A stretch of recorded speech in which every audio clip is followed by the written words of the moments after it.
ഇന്നത്തെ എപ്പിസോഡിൽ ചന്ദ്രയും ഭാമയും കൂടിയിട്ട് ശ്രീകാന്തിനെ തിരിച്ചു കൊണ്ടുവരുന്ന കാര്യം പറഞ്ഞുകൊണ്ടിരിക്കുന്നത് കേട്ടിട്ടാണ് സച്ചി രേവതിയും കയറി വരിക.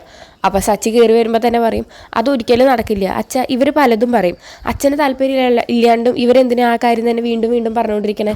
ശ്രീകാന്തിന് ഇനി ഈ വീട്ടിലേക്ക് കയറ്റാൻ പറ്റില്ല, അത് ഞാൻ സമ്മതിക്കില്ല എന്നൊക്കെ പറയും. അപ്പോൾ രവി പറയും ഞാനായാലും സമ്മതിക്കണമൊന്നുമില്ല, എനിക്ക് താല്പര്യമില്ല, അവൻ എന്നെ വേണ്ടാന്ന് വെച്ചിട്ട് പോയതല്ലേ എന്നിങ്ങനെ പറയും കേട്ടോ. അപ്പോൾ രേവതി പറയും അച്ഛ ഞാനൊരു കാര്യം പറഞ്ഞോട്ടെ എന്നിങ്ങനെ ചോദിക്കും. അപ്പോൾ ചന്ദ്ര പറയും നീ ഒരു കാര്യം പറയണ്ട, നീ മിണ്ടാതെ നിൽക്ക് എന്ന് പറയും. അപ്പോൾ ദേവി പറയും ഇല്ല മോളെ മോള് പറയുമെന്ന് പറയും. അല്ല അച്ഛ, എന്തൊക്കെയായാലും കാര്യം നടക്കാനുള്ളതൊക്കെ നടന്നു, അവർ തമ്മിൽ ഇഷ്ടപ്പെട്ട കാരണം അവർ കല്യാണം കഴിച്ചു എന്ന് വെച്ചാൽ അവരെ ഇങ്ങനെ കയറ്റാതിരിക്കുന്നത് നല്ലതല്ലല്ലോ. അവൻ നമ്മളൊക്കെ ജീവിച്ചിരിക്കുമ്പോൾ ഒരു അനാഥനെ പോലെ വേറെ പോയി നിൽക്കുന്നത് അത്രയും നല്ലതല്ലല്ലോ അച്ഛ. അതുകൊണ്ട് അച്ഛൻ ഇവിടേക്ക് അവരെ തിരിച്ചു കൊണ്ടുവരണം. അച്ഛൻ അവരെ തിരിച്ചു കൊണ്ടുവന്നു കഴിഞ്ഞാൽ അത് അച്ഛൻ്റെ വിശാല മനസ്സാന്ന് എല്ലാവരും പറയുള്ളൂ എന്ന് പറയും കേട്ടോ. അപ്പോൾ സച്ചി പറയും നീ എന്തൊക്കെയാണ് പറയണേ എന്നിങ്ങനെ പറയും കേട്ടോ. അപ്പോൾ ചന്ദ്ര പറയും ഇല്ല അവൾ പറയട്ടെ അവൾക്ക് പറയണ്ടേ എന്നങ്ങനെ ചോദിക്കും. അപ്പോൾ ഇങ്ങനെ സച്ചി ഇങ്ങനെ നോക്കൂട്ടോ ചന്ദ്രനെ.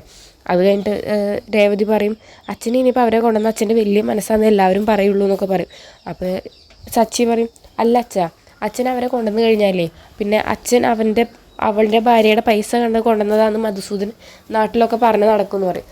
അപ്പോൾ രവി പറയും അത് ശരിയാന്ന് പറയും. അപ്പോൾ രേവതി പറയും അച്ഛൻ്റെ മൂത്ത മകനായിട്ട് എൻ്റെ കല്യാണം ഉറപ്പിച്ചിട്ടുണ്ടായിരുന്നു, എന്നിട്ട് പൈസ കൊണ്ട് അയാൾ മുങ്ങിയപ്പോൾ എന്നെ രണ്ടാമത്തെ മകനെ കൊണ്ട് കല്യാണം കഴിപ്പിച്ചു. ആ അച്ഛൻ്റെ മനസ്സ് ഇവിടെ ഏത് നാട്ടുകാർക്ക് അവിടെ അറിയാത്തത്, അതുകൊണ്ട് തന്നെ മധുസൂദനം പറയുന്നതൊന്നും ആരും കേൾക്കില്ല എന്നൊക്കെ പറഞ്ഞിട്ട് തന്നെ രേവതി കുറേ പറയും കേട്ടോ. പക്ഷേ അവസാനം രവി പറയും മോളെ എന്തൊക്കെ പറഞ്ഞാലും ഞാൻ അപമാനിക്കപ്പെട്ടത് എനിക്ക് അത്ര പെട്ടെന്ന് മറക്കാൻ പറ്റുന്നില്ല എന്ന് പറഞ്ഞിട്ട് അവിടെ നിന്ന് നീറ്റ് പോവുകയാണ്. അതൊക്കെയാണ് ഇന്നത്തെ എപ്പിസോഡിൽ ഉണ്ടാവുന്നത്.